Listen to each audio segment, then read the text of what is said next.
Most gardeners think you need acres of ground space to grow vertical gardens. But what if I told you that some of the most spectacular climbing plants actually prefer the confined roots of a container? It's true, and in fact, many vines grow faster and flower more abundantly when their roots are gently restricted in pots. If you've been dreaming of transforming your balcony or patio into a lush vertical paradise, make sure you hit that subscribe button and ring the bell. Hey there, garden friends! I'm thrilled you're here today. And if you love growing big results in small spaces, give this video a quick thumbs up. Let's talk about Clematis first because this is the queen of container climbers. Picture this.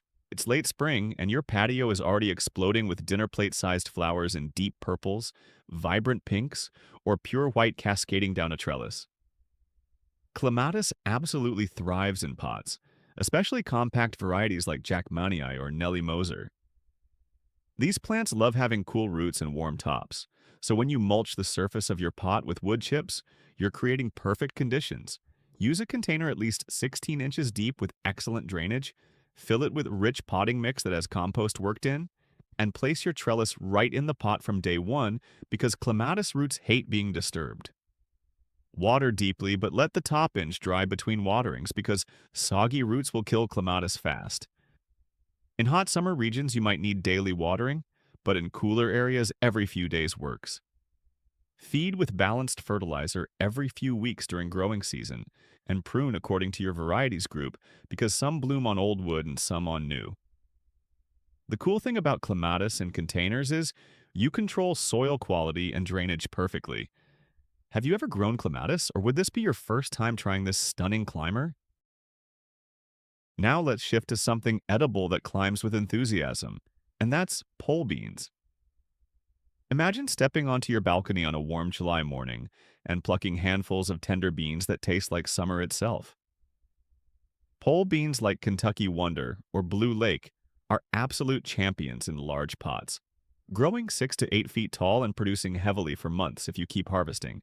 Use a container at least 12 inches deep and equally wide. Fill with loose potting soil mixed with compost, and create a teepee of bamboo stakes before planting. Beans fix their own nitrogen, so don't over-fertilize, but they appreciate consistent moisture, especially once flowering. In hot climates, give them afternoon shade to prevent blossom drop. And in cooler northern states, make sure they're in the sunniest spot because beans love heat. Plant seeds directly after your last frost, about an inch deep and 4 inches apart, and within 60 days you'll have your first harvest. The magic is the more you pick, the more they produce, so harvest every few days and those vines keep pumping out beans until frost. Plus, the flowers attract beneficial insects to your container garden. What's your favorite variety of pole beans for flavor? Let me tell you about a climber that brings pure romance, and that's star jasmine. Imagine a warm evening in May, sitting outside while the air is heavy with intoxicating sweet fragrance drifting from your potted jasmine, blooming in creamy white spirals. Star jasmine is evergreen in mild areas and does great in containers even in colder zones if you move it to a protected spot during hard freezes. This vine grows at a moderate pace, perfect for pots, and it's incredibly low maintenance once established. Use a large container at least 14 inches across with a trellis and plant in rich, slightly acidic potting mix. Jasmine loves regular water but hates wet feet, so good drainage is essential and feed monthly during active growth. In intense sun areas, give it afternoon shade to prevent leaf scorch, but most regions do fine with full sun to part shade. The best part about container jasmine is positioning it right where you spend time, near a patio door or garden chair, so you get maximum enjoyment from that legendary fragrance. Prune lightly after flowering to shape and encourage bushier growth. What's your favorite fragrant plant to grow near your outdoor spaces? Here's something that might surprise you. Mandevilla is one of the fastest growing tropical climbers for pots, rewarding you with massive trumpet-shaped flowers in hot, pink, red, or white all summer long. This vine shoots up a trellis with glossy leaves and blooms from late spring until frost. Mandevilla loves heat, perfect for southern states, but northern gardeners can grow it as an annual or bring it indoors for winter. Plant in a container at least 12 inches deep with well-draining mix and sturdy support because it reaches 6 to 8 feet in one season. Full sun is best for maximum flowering, though desert climates need afternoon shade. Water when the top inch dries and feed every 2 weeks with bloom-boosting fertilizer. If overwintering, cut back by a third, bring into a bright, cool room before frost, and water sparingly until spring. Have you tried growing tropical vines like mandevilla in your climate? Now, let's talk about passion fruit vine, combining beauty with serious productivity. Picture biting into a passion fruit you grew yourself, that incredible tart sweet flavor, knowing it came from your patio pot. Purple passion fruit grows surprisingly well in large containers and produces exotic flowers followed by delicious fruit. You'll need a big pot, at least 20 inches across and deep, with rich, well-draining mix and strong trellis. Passion fruit loves warmth and does best in mild winter areas, but containers let you move it to protection when temperatures drop below freezing. Give it full sun, water deeply and regularly, especially during flowering, and feed monthly with potassium-rich fertilizer to encourage blooms and fruit. The flowers alone are worth it, intricate purple and white structures that look almost alien. Most varieties need a second plant for cross-pollination, so consider 2 pots if space allows, or try hand pollination with a small brush. Fruit ripens and drops when ready, turning deep purple or staying greenish-yellow depending on variety. Does growing your own tropical fruit excite you? Let me share a classic that never goes out of style: Morning Glories, possibly the easiest and fastest climbing annual for containers. There's something magical about stepping outside at sunrise, seeing dozens of fresh blooms opening in brilliant blues, purples, pinks, or white, each lasting just one day before being replaced tomorrow. Morning glories like heavenly blue germinate quickly, grow rapidly, and bloom prolifically from midsummer until frost with almost no care. Plant in a pot at least 10 inches deep with ordinary potting soil. They prefer lean soil because too much fertility gives leaves instead of flowers. Soak seeds overnight before planting to speed germination. Direct sow after frost, danger passes. Half an inch deep near your support, and within days you'll see sprouts. Morning glories are drought-tolerant once established and need little fertilizer, maybe once monthly with diluted balanced feed. They reach 10 to 15 feet easily by season's end, creating privacy or shade wherever needed. Seeds are beloved by finches in fall but are toxic to pets and children, so keep away from them. What's your earliest gardening memory with morning glories? Here's something unexpected that thrives in pots, hops. Yes, the same plant for brewing beer. Beyond practical uses, hops is an incredibly vigorous perennial climber, with rough textured leaves and papery cone-shaped flowers in late summer. Hops dies back each winter but explodes upward each spring, sometimes growing a foot per week and reaching 15 to 20 feet by midsummer. Choose a large pot at least 18 inches deep and wide with rich mix because hops is a heavy feeder. Install tall, sturdy support, plant rhizomes in early spring 2 inches deep, and give full sun for best growth. Consistent moisture is important, especially during rapid growth, so check daily in hot weather. Feed every few weeks with compost tea or balanced organic fertilizer. In fall after frost, cut everything to soil level and mulch the pot for winter protection in cold climates. Container growing helps contain what can become invasive in beds. Young shoots are edible in spring, tasting like asparagus, and cones can be dried for crafts or brewing. Do you homebrew, or would you grow hops just for dramatic foliage? Let's talk about climbing nasturtiums, absolute superstars in container gardening. These cheerful vines cascade and climb with round leaves and brilliant flowers in sunset shades of orange, yellow, red, and cream, and every part is edible with a peppery watercress flavor. Climbing varieties reach 6 to 8 feet, weaving through trellises or spilling over pot edges, blooming continuously from early summer until frost. Plant in a container at least 10 inches deep with lean to average soil, because nasturtiums bloom best when not overfed with nitrogen. Direct sow seeds after last frost half an inch deep, or start transplants indoors for quicker results. They love full sun but appreciate afternoon shade in scorching climates, and they're surprisingly drought tolerant once established, though regular watering keeps them blooming heavily.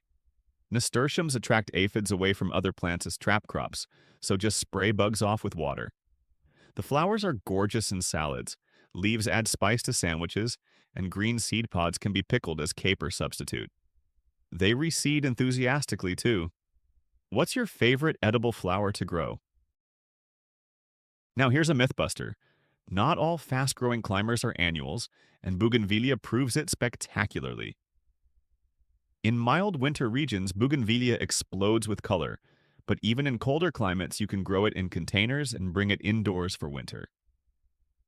The colorful papery bracts come in electric magenta, orange, purple, red, white, or bicolor combinations, covering the plant for months when conditions are right. Bougainvillea needs serious sun, at least 6 hours daily, and thrives in heat. Use a large container with excellent drainage, at least 16 inches across, and plant in cactus mix or add extra perlite for drainage. Water deeply, then let soil dry somewhat between waterings because bougainvillea blooms best under slight stress. Constant moisture produces leaves instead of bracts. Feed monthly during active growth with bloom formula, and watch those thorns when pruning. In cold winter areas, bring your container into a garage before frost.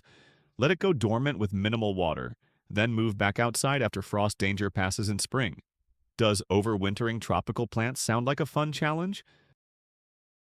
Let me tell you about sweet peas, pure nostalgia and romance in a climbing annual. Imagine cutting armfuls of ruffled, fragrant blooms in soft pastels, and deep jewel tones for bouquets that fill your home with quintessential garden scent. Sweet peas are cool season climbers that perform best planted early, either fall in mild winter regions or very early spring elsewhere, because they bloom most prolifically in cool weather before summer heat. Use a deep container at least 12 inches with rich, well-draining mix, and install your trellis before planting. Soak seeds overnight and plant an inch deep.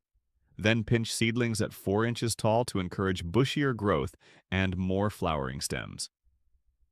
Sweet peas need consistent moisture and benefit from weekly feeding once buds appear. In warm climates, give them afternoon shade and mulch the pot surface. The secret to prolonged blooming is cutting flowers constantly, every day if possible, because if you let seed pods form, the plant stops flowering. Spencer types grow 6 to 8 feet tall, while dwarf types stay compact. Many modern varieties have less fragrance than heirlooms, so choose carefully if scent matters. Have you experienced the incomparable fragrance of fresh-cut sweet peas? Here's one that surprised me most, and I saved it specifically because it challenges expectations about climbing vegetables. Cucumbers are phenomenal in large containers, producing abundantly while taking minimal ground space, and vertical growth keeps fruit clean, making harvesting easy. Vining varieties reach 6 to 8 feet, climbing readily up a trellis, giving you dozens of cucumbers from just 2 or 3 plants in a big pot. Choose a container at least 14 inches deep and wide with rich, loose potting mix and plenty of compost, because cucumbers are heavy feeders. Plant after all frost danger passes and soil is warm, cucumbers hate cold, and install your support immediately. These plants need consistent moisture, especially once flowering and fruiting, so check daily in hot weather and consider mulch on the soil surface. Feed every 2 weeks with balanced fertilizer and watch for cucumber beetles. Most modern varieties are parthenocarpic, meaning they set fruit without pollination, perfect for containers. Harvest regularly even if you don't need cucumbers, because leaving mature fruit signals the plant to stop producing. In hot, humid climates, watch for powdery mildew, so ensure good air circulation and consider resistant varieties. What's your go-to way of using fresh cucumbers? Let's round out our collection with black-eyed Susan vine, also called Thunbergia, an underrated gem that deserves more attention. This cheerful annual produces masses of small tubular flowers with distinctive dark centers in vibrant shades of orange, yellow, white, and peachy pink that glow in late afternoon light. Black-eyed Susan vine grows quickly to about 6 feet, perfect for filling trellises, hanging baskets, or mixed containers where it weaves among other plants. Start from seed indoors 6 weeks before last frost, or buy transplants in late spring. Plant in a container at least 8 inches deep with well-draining mix and provide a small trellis or let it trail and climb naturally. This vine loves heat and full sun, though it tolerates part shade in really hot climates. Water regularly to keep soil evenly moist but not waterlogged, and feed every few weeks with balanced fertilizer. The flowers attract hummingbirds and butterflies, adding more life to your container garden. Black-eyed Susan vine is virtually pest and disease-free, ideal for beginners or anyone wanting low-maintenance color. Deadheading encourages more blooms but isn't necessary. Would you combine this with other climbers in one large container or give it its own spotlight? Now, one final plant that brings architectural interest and year-round beauty, English ivy, which despite its invasive reputation is perfectly manageable and gorgeous in containers. English ivy is evergreen with glossy lobed leaves that can be solid green or variegated with white or yellow, creating elegant cascading or climbing displays in shade or sun. Container growing lets you completely control where it goes and prevents it from taking over. Use a pot at least 12 inches deep with good drainage and quality potting mix. English ivy grows in full shade to full sun, though hot afternoon sun can scorch leaves. Water when the top inch dries, more in summer and less in winter. Feed occasionally during growing season with balanced fertilizer. Train it up a trellis for vertical interest or let it cascade from a tall container. Prune any time to control size, and cuttings root easily in water for more plants. English ivy provides year-round greenery, tolerates indoor conditions, and creates a sophisticated classic look that pairs beautifully with flowering plants. In winter, it's especially valuable when other container plants have died back. Some people develop skin irritation from handling ivy, so wear gloves if sensitive. Do you appreciate evergreen plants for year-round container interest? Remember about all these climbing plants in containers, the beauty of pot culture is complete control over soil quality, drainage, positioning, and climate by moving pots to protected locations.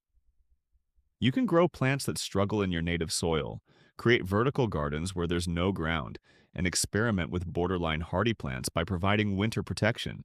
The trade-off is container plants depend entirely on you for water and nutrients. Check soil moisture regularly, especially during hot weather when pots dry quickly. Consider drip irrigation or self-watering containers if you travel or have many pots. Use quality potting mix rather than garden soil for superior drainage and aeration. Container soil depletes nutrients faster than ground soil, so regular feeding during growing season is essential for healthy, vigorous growth. So there you have it, 12 spectacular climbing plants that thrive in pots, giving you everything from stunning flowers to delicious homegrown food while taking minimal space and adapting to your conditions. Whether you're working with a tiny balcony, sunny patio, or deck container garden, these climbers prove you don't need acres to grow something beautiful and productive. The vertical dimension is so underutilized in gardening, and when you train plants upward instead of outward, you open incredible possibilities. There's something deeply satisfying about watching a vine climb and flourish, training it where you want, and harvesting flowers or food from something grown in a pot you can move with your bare hands. Gardening in containers gives you freedom and flexibility that ground planting can't match, and climbing plants maximize that potential perfectly. Which of these climbers are you most excited to try in your container garden, and what spot do you have in mind? If you found this helpful, subscribe so you don't miss more container gardening ideas, and drop a comment sharing your experiences with climbing plants. Happy gardening, and I'll see you in the next video.